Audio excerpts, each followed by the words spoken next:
ঈদ মানেই এদেশে শাকিব খানের সিনেমা। তার সিনেমা ছাড়া যেন সিনেমা প্রেমীদের কাছে ঈদ আনন্দই কম পড়ে যায়।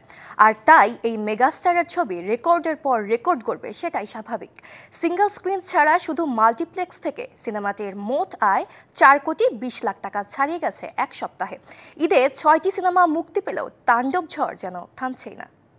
ব্যাকটেরিয়া পুশ করতে হয়, তেমনি আপনাদের মতো রায়হান রাফি পরিচালিত ও দেশীয় চলচ্চিত্রের সুপারস্টার শাকিব খানের তাণ্ডব সিনেমাটি মুক্তির পর থেকেই রীতিমতো ঝড় তুলেছে। 6 দিন শেষে সিঙ্গেল স্ক্রিন ছাড়া শুধু মাল্টিপ্লেক্স থেকে সিনেমাটির মোট আয় 4,20,00,000 টাকা। এর মধ্য দিয়ে বছরের তৃতীয় সিনেমা হিসেবে তাণ্ডব প্রবেশ করেছে 4 কোটির ক্লাবে। Hire Google TV, endless color, smart living. পবিত্র ঈদুল আজহার উৎসবকে ঘিরে দেশের প্রায় 170টি প্রেক্ষাগৃহে মুক্তি পেয়েছে 6টি সিনেমা। এগুলো তাণ্ডব, ইনসাফ, নীলচক্র, টগর, এশা মার্ডার, কর্মফল ও উৎসব।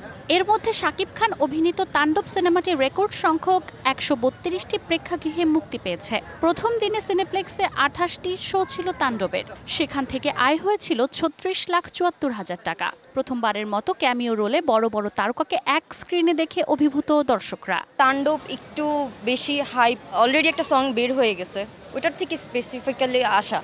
তাণ্ডব মুভিটা রিমেক, এটা আসলে মানুষ ট্রোল করার জন্য বলছে, মানুষের আসলে দেখে তারপর যাচাই করা উচিত। মুক্তির আগেই গানেই হিট সিনেমা, তার উপর বহুদিন পর জয়া আহসান ও শাকিব জুটিকে দেখে মুগ্ধ অনেকে। আসলে হঠাৎ করে বাংলাদেশের সিনেমায় হঠাৎ করে তাণ্ডব দেখা দিয়ে গেছে।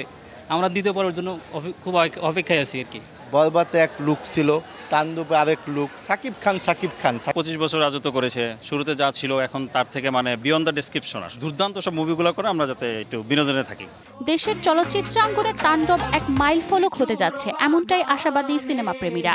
কেমন প্রেমিক তুই বন্ধুরে। Manjuma Afroz Nilima, DBC news, Dhaka.